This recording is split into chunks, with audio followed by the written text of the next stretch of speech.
So students, last time we have discussed with the Colligene theory.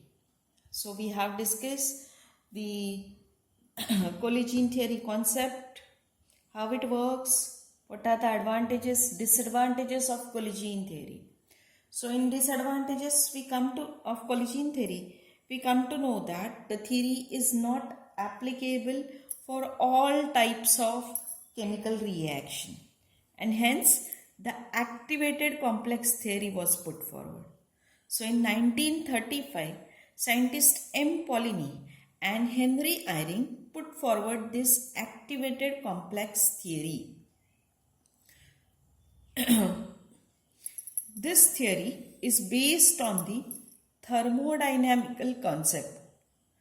This theory is also known as theory of absolute reaction rate, or also known as a transition state of reaction rate.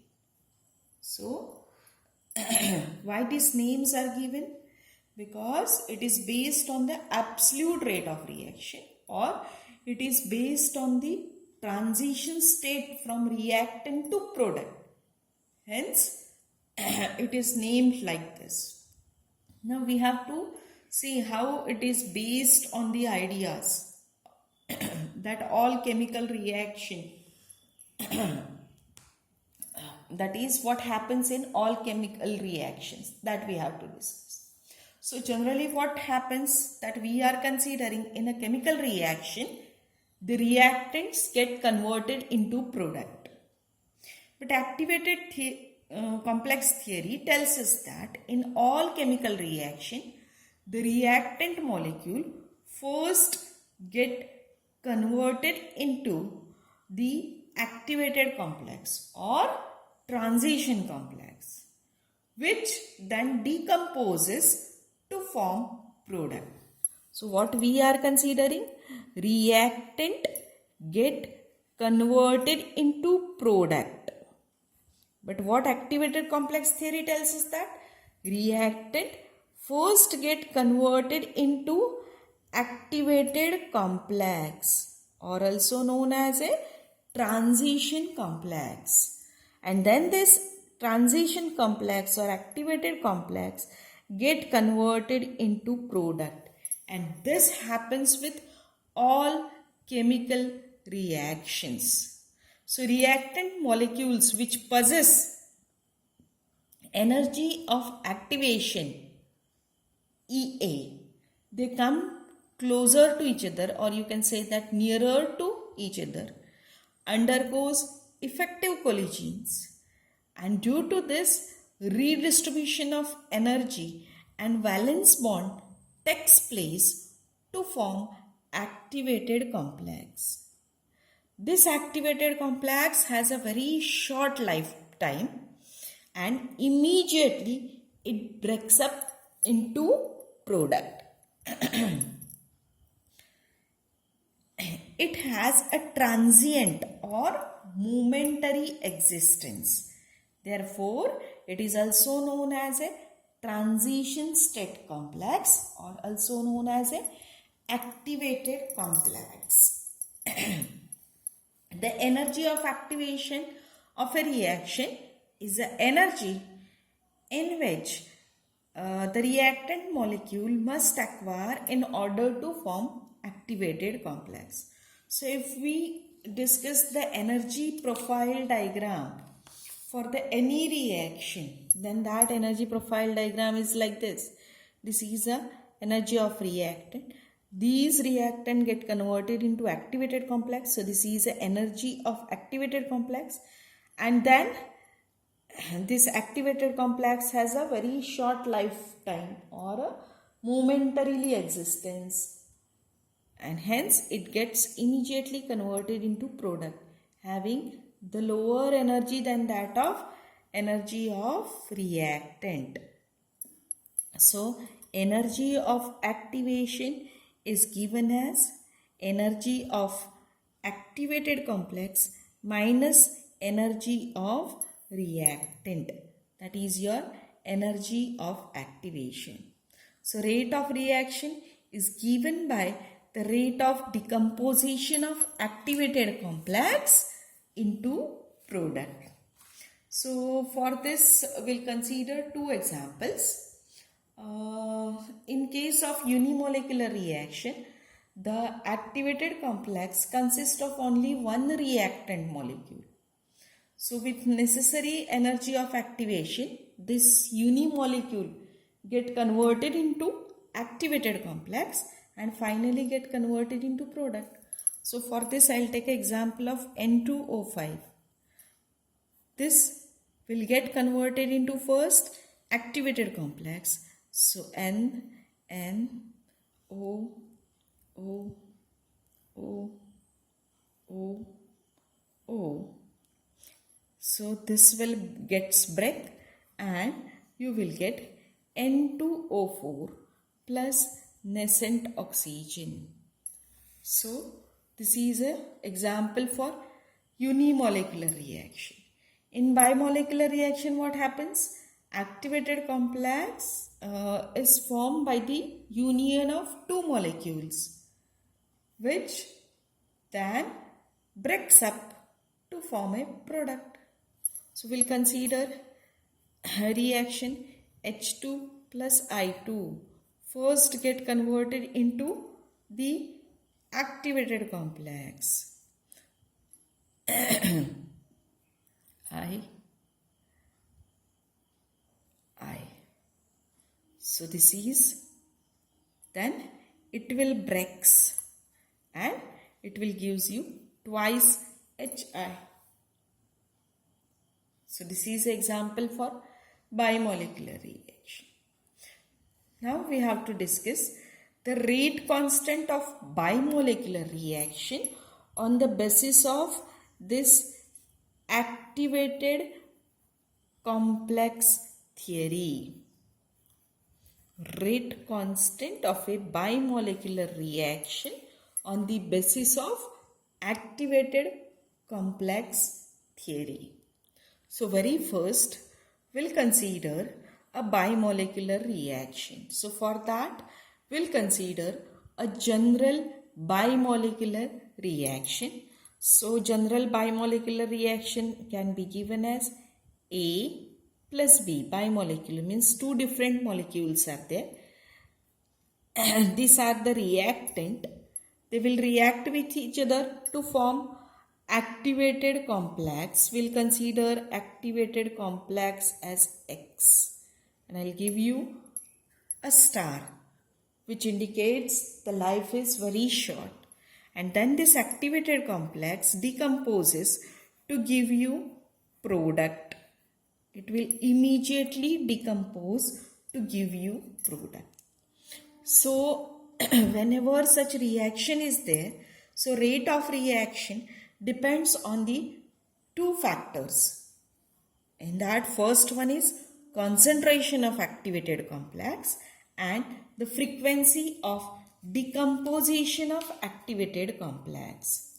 So I'll repeat, rate of reaction depends on two factors.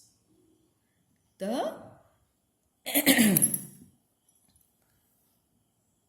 frequency of decomposition of activated complex and the concentration of activated complex.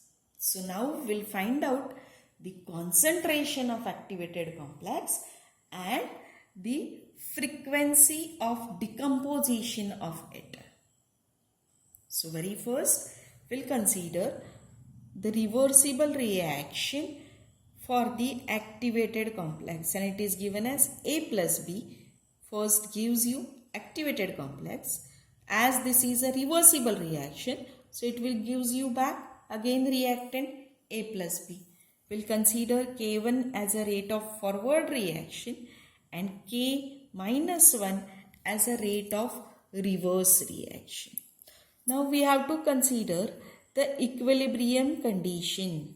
So at equilibrium, we can write the rate of forward reaction is equal to rate of reverse reaction. So rate of forward reaction is given as K1 into concentration of A into concentration of B, while rate of reverse reaction is given as K minus 1 into concentration of X star, because just this reversible reaction we have considered. At equilibrium, rate of forward and reverse reaction is same. So by using this, on rearranging, we can write K1 by K minus 1 is equals to X star upon concentration of B into concentration of B. Or instead of writing this two constant, we can write it as K star.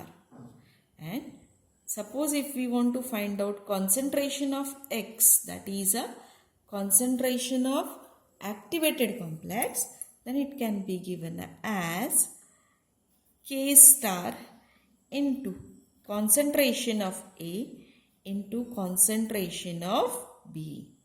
So we'll consider this as equation number 1. We'll consider this as a equation number 1.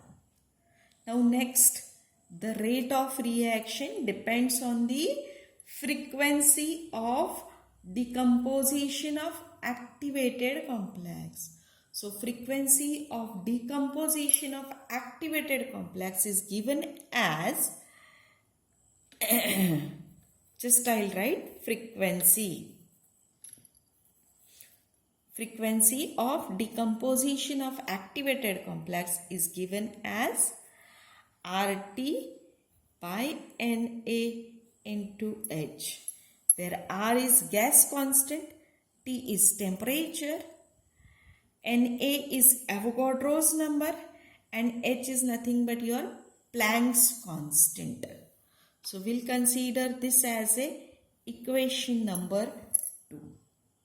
So equation number 1 gives us the concentration of activated complex, while equation 2 gives us the frequency of decomposition of activated complex. Now as I have told you, rate of reaction depends on this too. So rate of reaction is nothing but the product of concentration of activated complex and frequency of decomposition of activated complex. Hence, by using this two, we can write as rate of reaction is nothing but the K star into concentration of A into concentration of B into RT by Na into H. So this will be your equation number 3. This is your equation number 3. Now experimentally determined rate is given as K, that is when we are going to consider A plus B gives us product.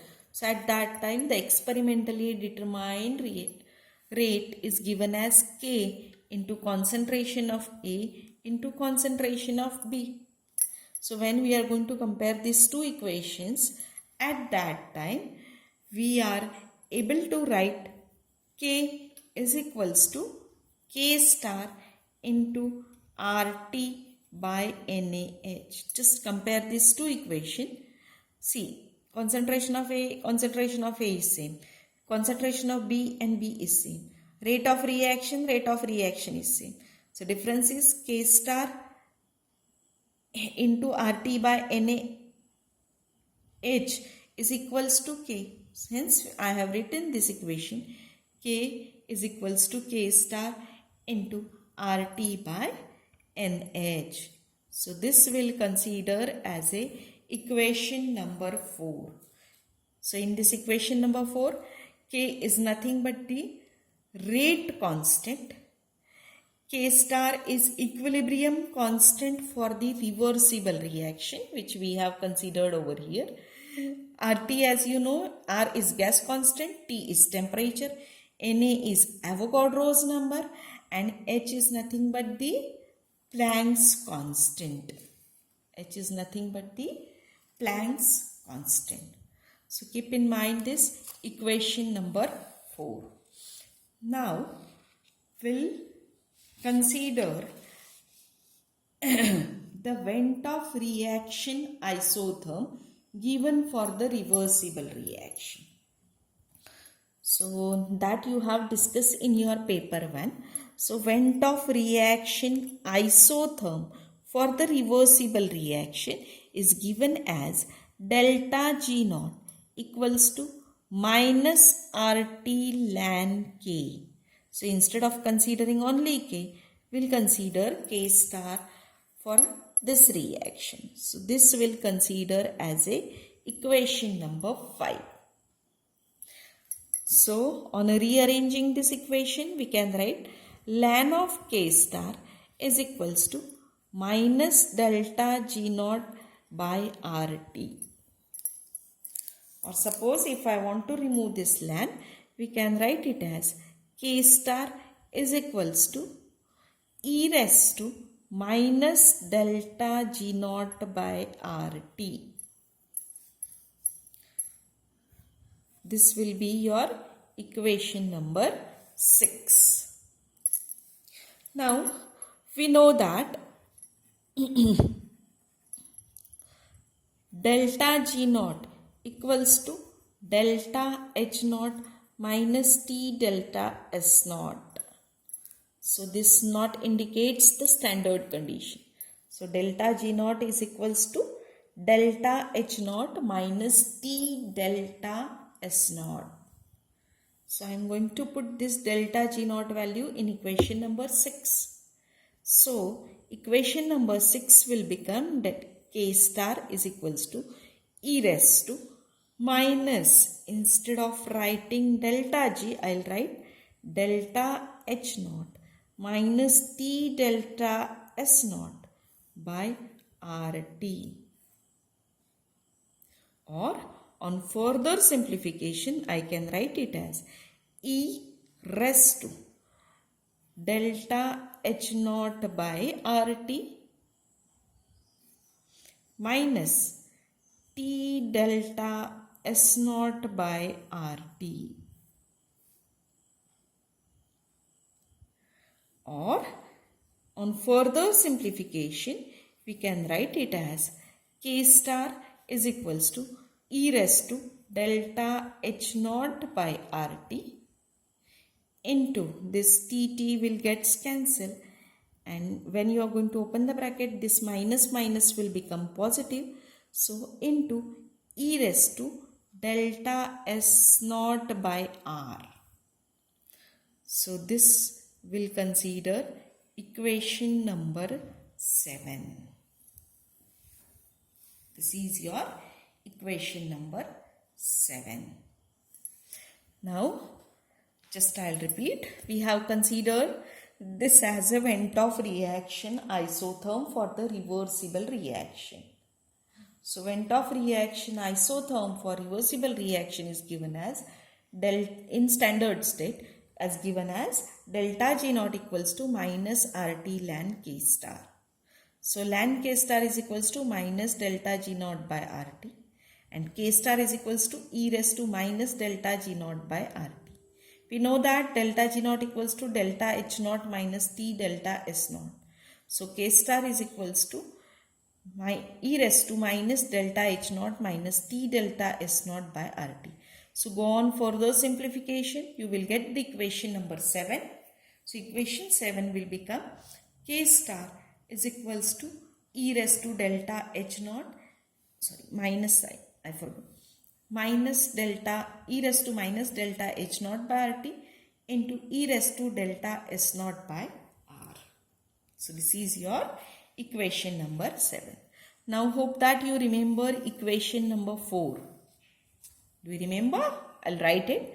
Equation 4 is given as K equals to K star into RT by NaH. This is our equation number 4. Now what you have to do? You have to substitute equation number 7 into this equation number 4. So on substituting equation 7 In equation 4, we are able to write k is equals to, instead of k star, you have to put these values, e raised to minus delta h naught by RT into e raised to delta s naught by R into remaining term RT by NaH. So just I am going to rearrange the equation.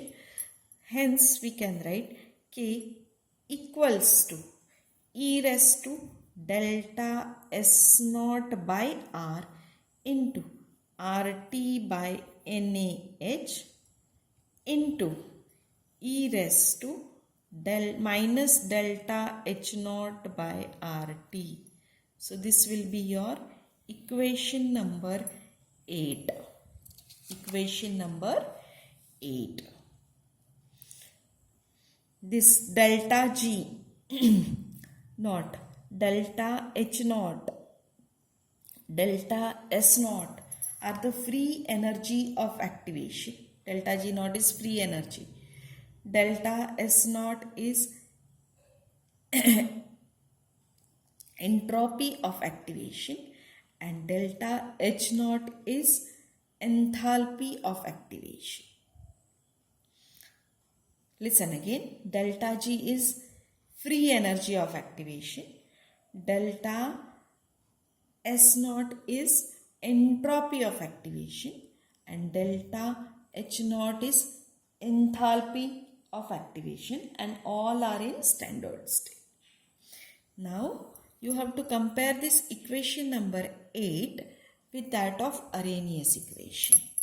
So hope that you remember Arrhenius equation.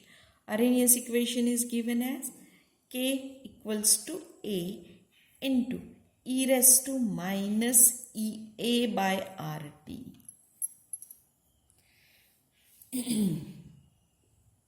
This is your Arrhenius equation. So compare this with equation number 8.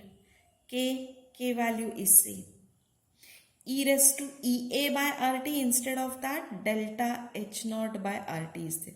So delta H is nothing but the energy of activation, or you can consider it as a enthalpy of activation.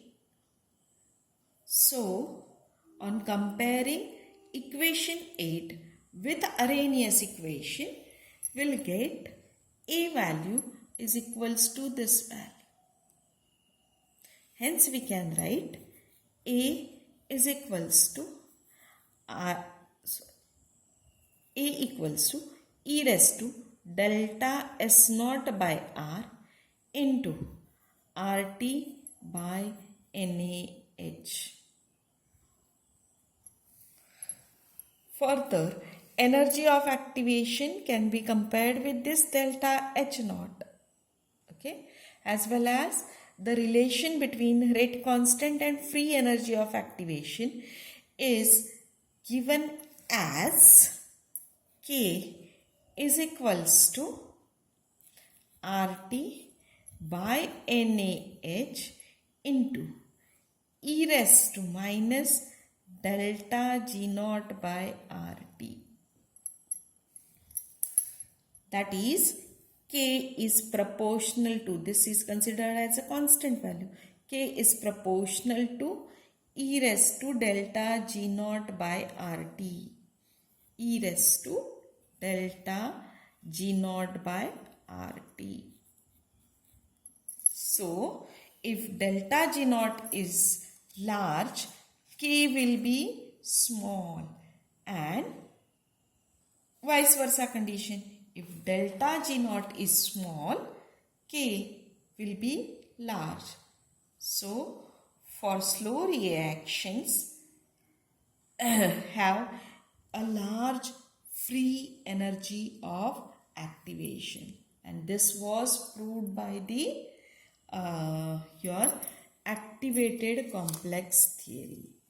So now we have to discuss about the advantages of this activated complex theory. Advantages of activated complex theory.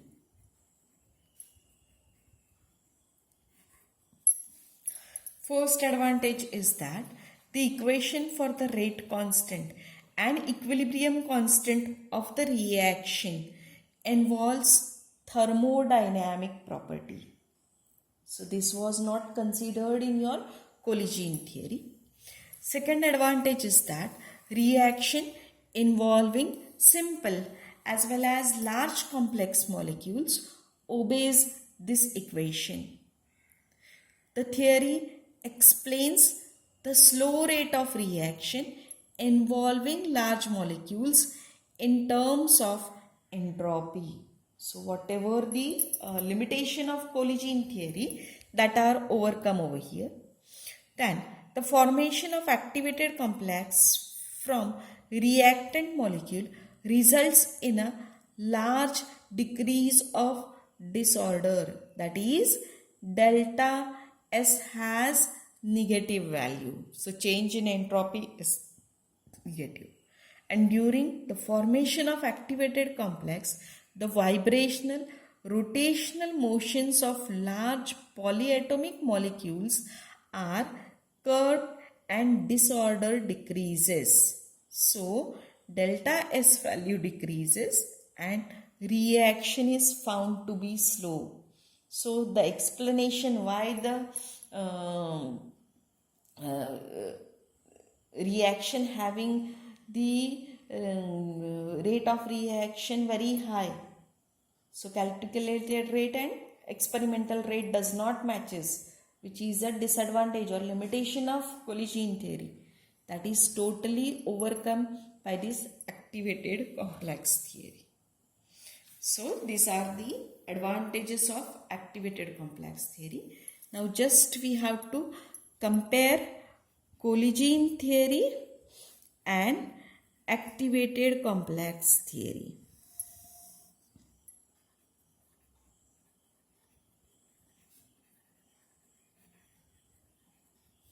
Collision theory and activated complex theory.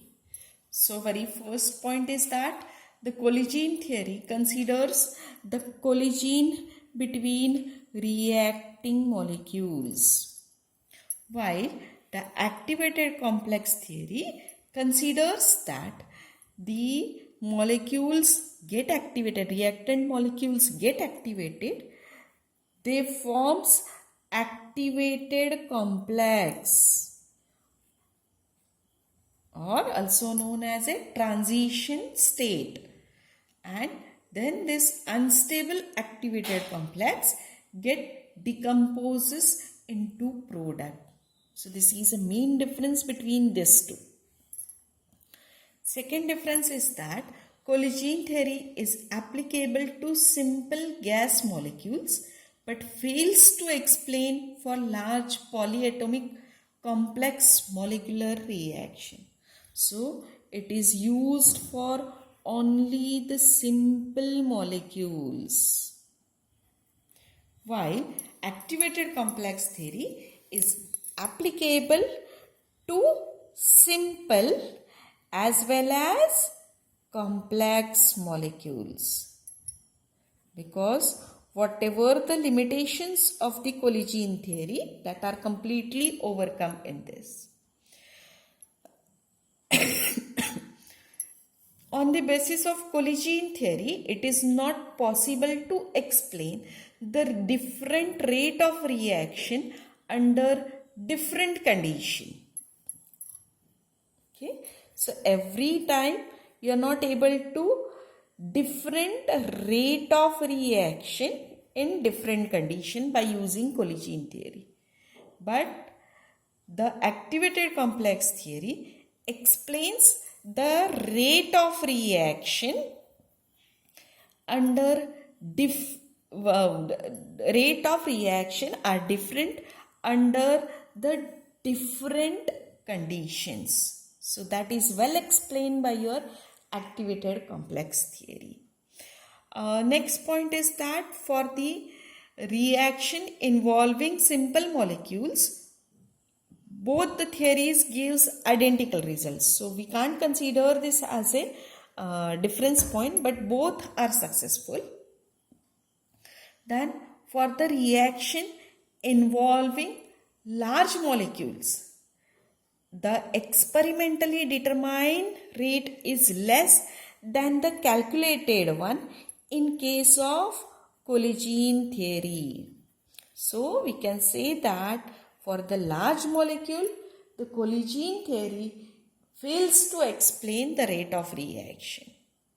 But activated complex theory, by using activated complex theory, the rate of reaction involving large molecules is same as that of experimentally calculated. So this gives you better result. So this is a comparison between Colligene theory and activated complex theory, and with this I have completed your chemical kinetics chapter. So I am uploading the notes for the same. Write down in your book, and in next week I will give you assignment for this. Thank you.